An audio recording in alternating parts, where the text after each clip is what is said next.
I am Tomas Estes. I am pretty experienced with tequila, especially with drinking it. I've been drinking it since the mid-60s, serving it to unsuspecting people in Europe since 1976. And because of my work with the tequila promotion, the National Tequila Chamber of Mexico has been very kind to recognize me 2 different times as their ambassador. So we're going to be talking about tequila here. We've got some different examples of tequila to discuss with you. Basically, tequila is the national drink of Mexico.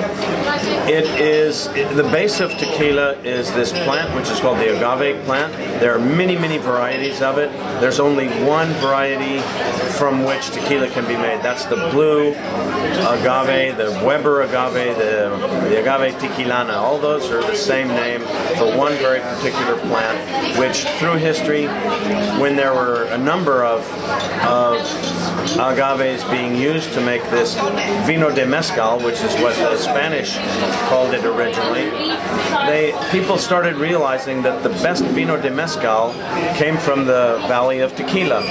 Now the Valley of Tequila is currently in the state of Jalisco. Jalisco is the state in which we find Guadalajara, which is a bit northeast Mexico. So the tequila coming from the mezcal de vino coming from Tequila Valley was called Vino de Mezcal de Tequila. Eventually, the Vino de Mezcal got dropped and tequila stayed, from which we get our name. The city of Tequila has given this drink its name. So, tequila is definitely the drink of Mexico, as the image of Mexico is very much like the image of tequila. Tequila Mexico, they're linked up. What that image is individual to each person. I think as a generality, we could say that Mexico is a romantic place, perhaps a little dangerous, especially these days with the drug cartels killing each other. There's an edginess to it. There's a foreignness to it. There's a fun to it, a real fun to it. And I think one of the big assets, positive things, one of the attractions with tequila is this fun element. The other thing is that tequila has a great variety. There's virtually something there for everyone. We've got very quickly 2 categories of tequila. One is called Tequila 100%. We have 3 of those here. These that we're going to look at are all 100% tequilas.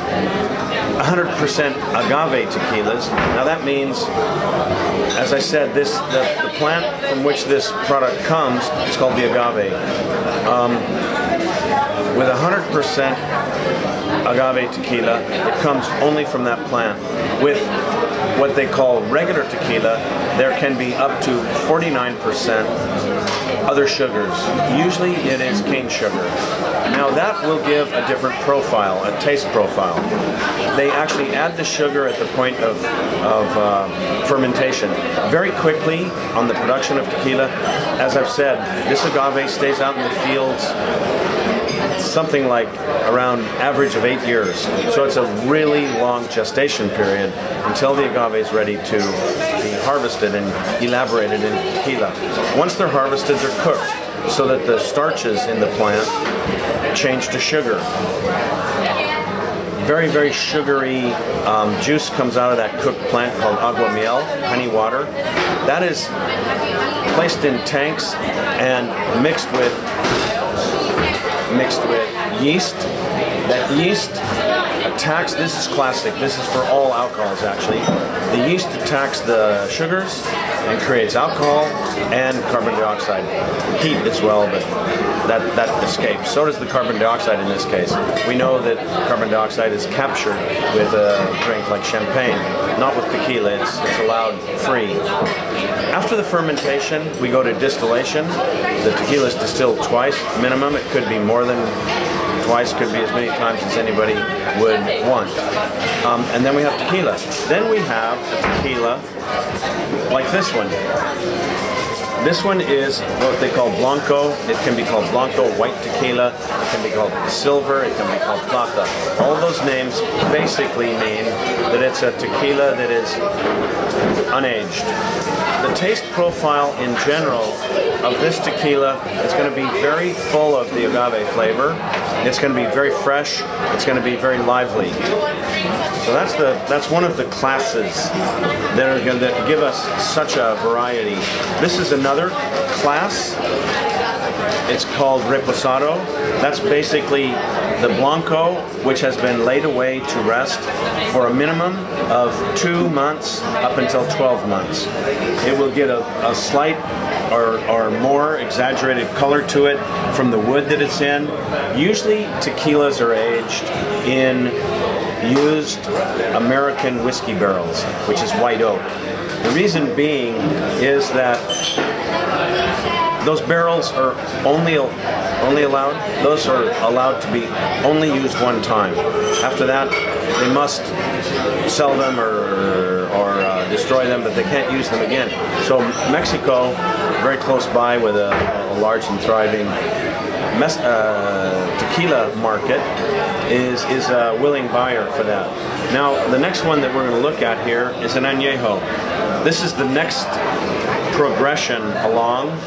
This one is aged more than 12 months and up to 36 months. The next class beyond this is extra añejo, which is 36 months and beyond. This one also has some color from the wood aging. Now, this reposado is going to be softer than the blanco. The blanco, as I said, is very lively, very full of bright agave flavors. This one, because of the wood and because of the air that is interacting with the tequila through the barrel, it's going to be softer. It's going to be, in a way, easier to drink. This is a good tequila for beginners because it is soft and can be the taste of it can be acquired quicker than the blanco. Now this one, as it is aged, it's going to become softer, such as in the same way that the reposado is, but it's also going to get more profound. It's going to get deeper. This is going to start approximating an aged rum, an aged whiskey, and again, this creates another side to the versatility of tequila.